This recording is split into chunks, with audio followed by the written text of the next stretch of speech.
an evil, sick and twisted nurse who enjoys nothing better than to kill and destroy lives, whilst at the same time watch victims' families break down in tears, secretively gloating over every single moment. Dubbed by the press as the Angel of Death, and for good reason, this is the dark and disturbing twisted cold case of Lucy Letby.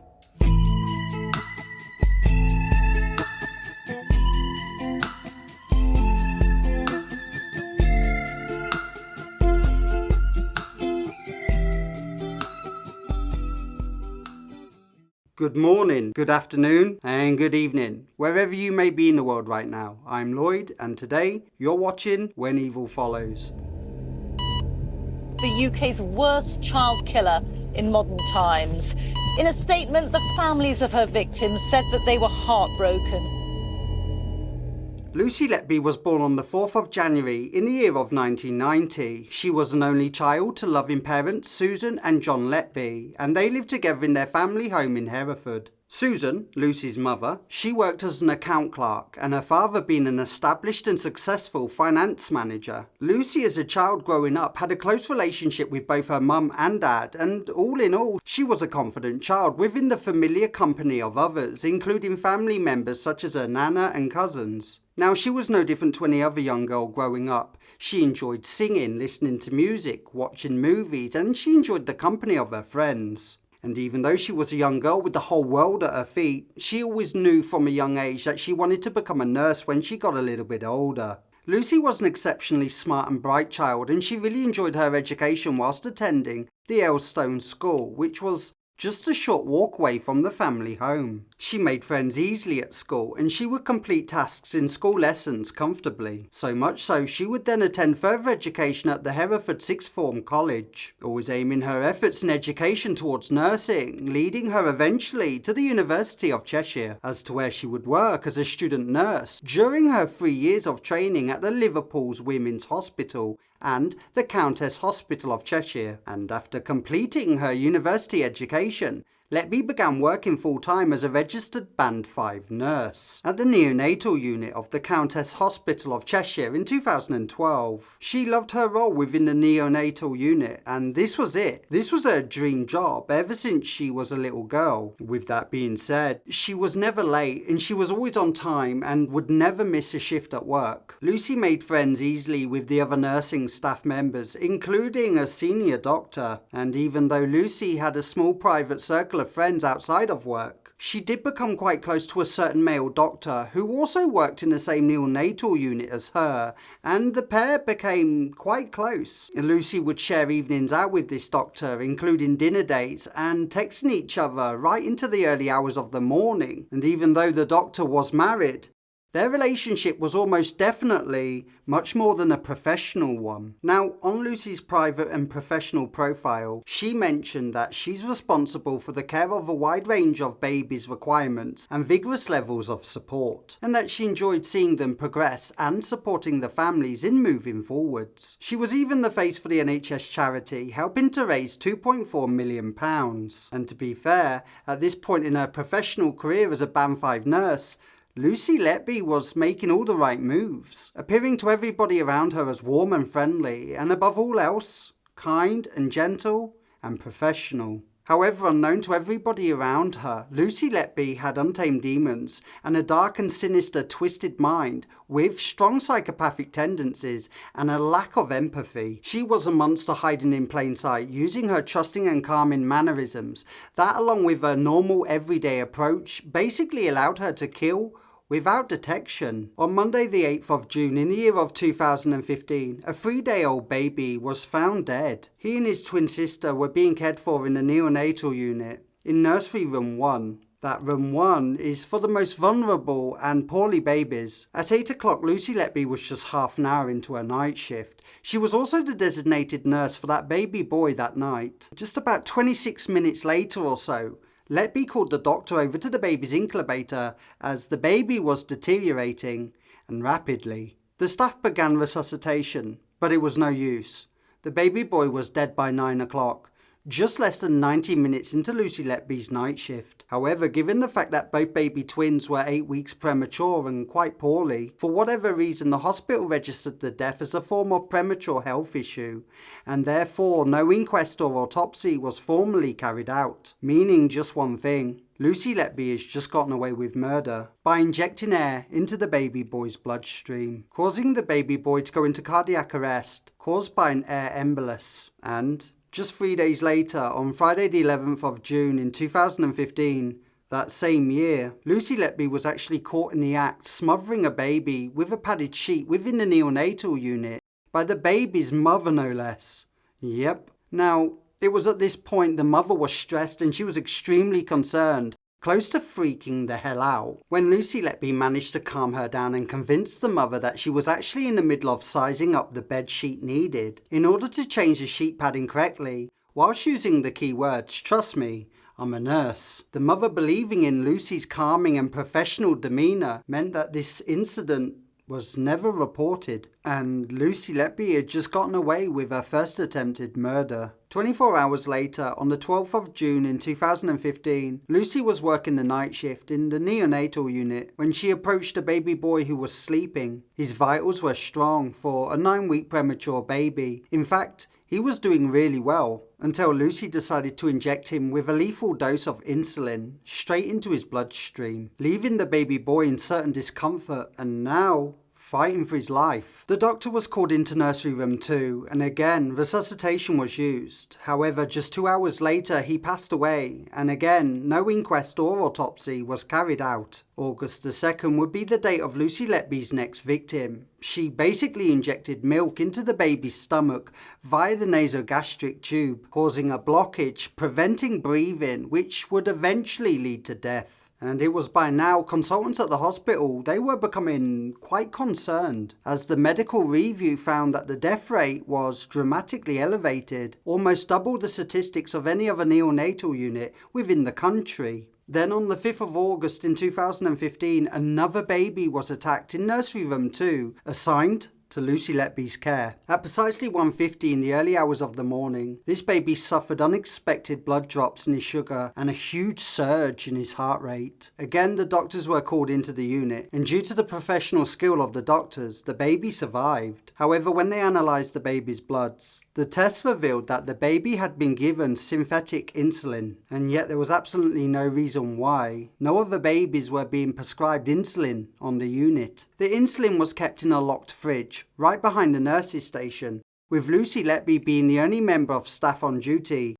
with access. And so it was that summer when nursing colleagues became quite suspicious, and worse still, when Dr. Aram and other staff members reported their concerns to the NHS governing bodies. Those staff members were told that it's highly unlikely that there was anything suspicious going on, and they were urged to keep professional and to not make a fuss. And so this pattern continued, as many more babies would go on to lose their lives or suffer unexpected collapses within the neonatal unit. And when you think about it just for a moment, you've got a head doctor, you've got overqualified staff members, all reporting their concerns to the NHS governing bodies, and they were all shut down, allowing these deaths to continue. Crazy. On the 23rd of June, in the year of 2016, Letby was looking after a triplet baby in nursery room 2, when all of a sudden the baby became unwell. That's when another member of staff strongly suggested to Letby, hey, put the baby back into room 1, as that's where the really poorly babies are meant to be, right? The baby can get better care there. But Letby, she disagreed, and soon after that the baby collapsed. However, the baby recovered, but suffered a further 2 more collapses, and by 5:50 a.m. in the morning, the baby was pronounced dead. One of the consultants who was working on the neonatal unit, he believed that the baby should have responded better to the resuscitation. Confused as to why the baby died, an autopsy was performed. And guys, what they found was absolutely horrifying and as equally devastating. The baby had severe piercing damage deep down in the back of his throat, believed to be made by some sort of sharp medical instrument of some sort, and air had been found injected into his bloodstream. The next day, the baby boy's brother, yet another triplet, died under Lucy Letby's care as well. His cause of death was similar to that of his brothers, leaving just one surviving baby out of the three.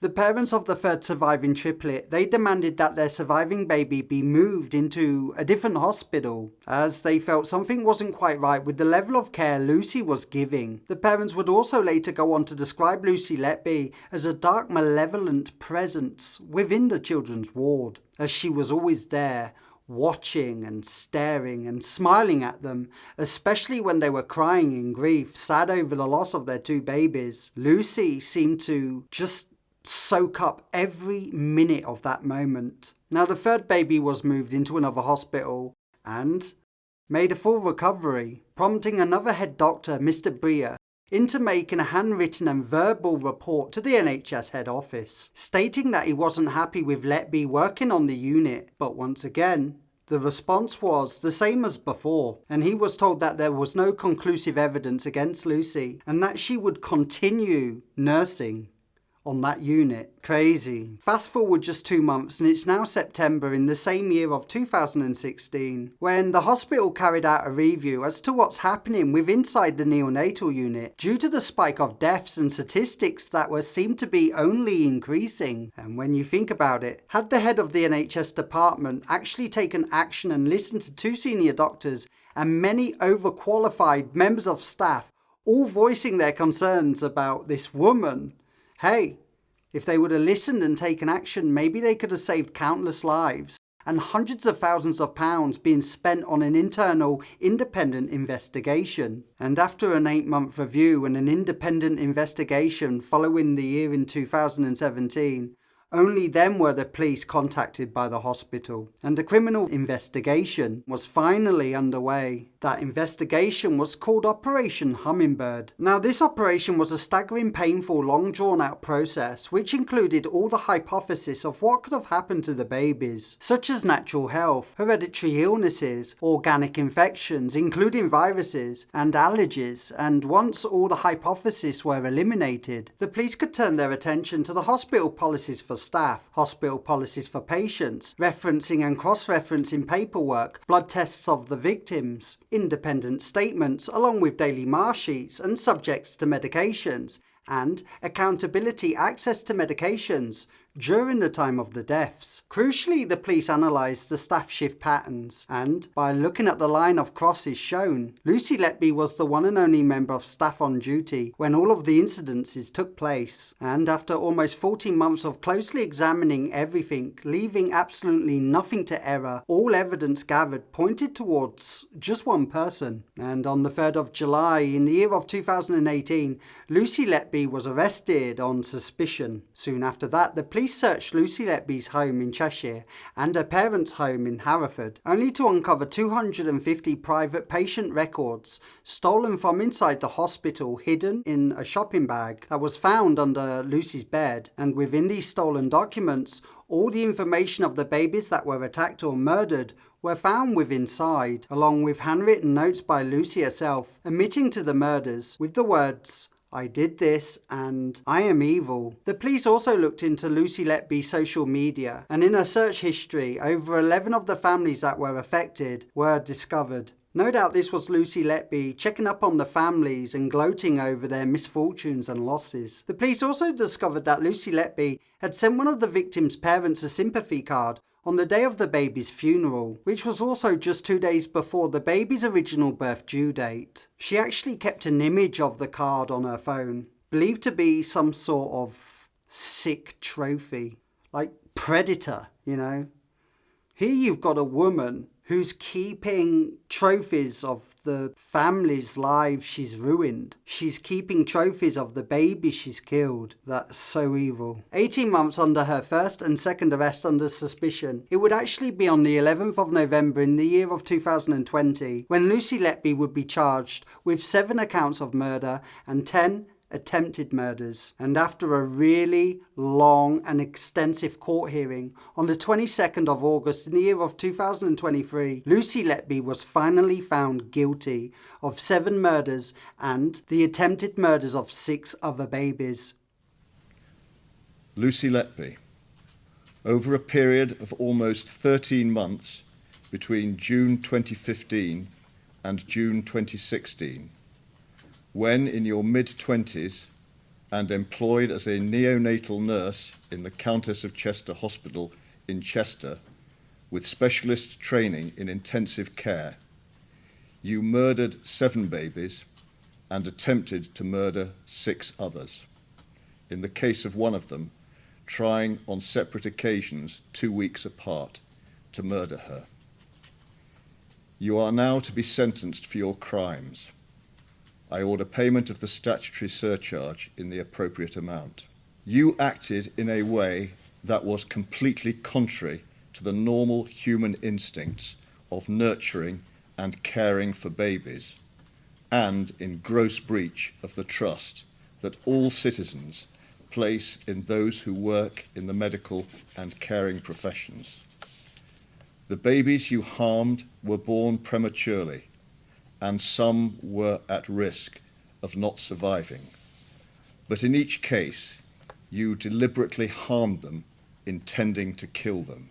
Lucy Letby, on each of the 7 offences of murder and the 7 offences of attempted murder, I sentence you to imprisonment for life. I just want to add at this point that half of the surviving babies are now suffering with permanent brain damage due to being poisoned or injected with air into their bodies. Lucy Letby was sentenced to life in prison at the HMP Low Newton in Durham, also known as the Monsters Mansion, where she will live out the rest of her life without the possibility of parole in a tiny small prison cell right next door to happy-go-crazy stabby Joanne Dennehy. And even though Lucy Letby denies harming or hurting any babies within her care, the evidence tells a much different and much more harrowing story. Hello there, and thank you for watching another episode of When Evil Follows. And if you have enjoyed today's case, then please pulverise the like button, subscribe to the channel and hit the bell. That way you'll never miss out on any of our up and coming amazing videos just like this one. Also, by hitting the bell, you're helping the channel out, which allows me to bring you guys the stories from the dark, packed with hidden facts and all the information. So please subscribe to the channel and hit the bell. So why do you think Lucy Letby committed these murders? Do you believe the NHS should have acted and could have done more sooner? Maybe you believe Lucy Letby was innocent. Either way, let me know your thoughts in the comments below. And if you guys are still hungry for more true crime horror told in story format, here's 2 more videos that are guaranteed to creep you out. And as always, look after yourself. And I'll see you next time when evil follows. Bye.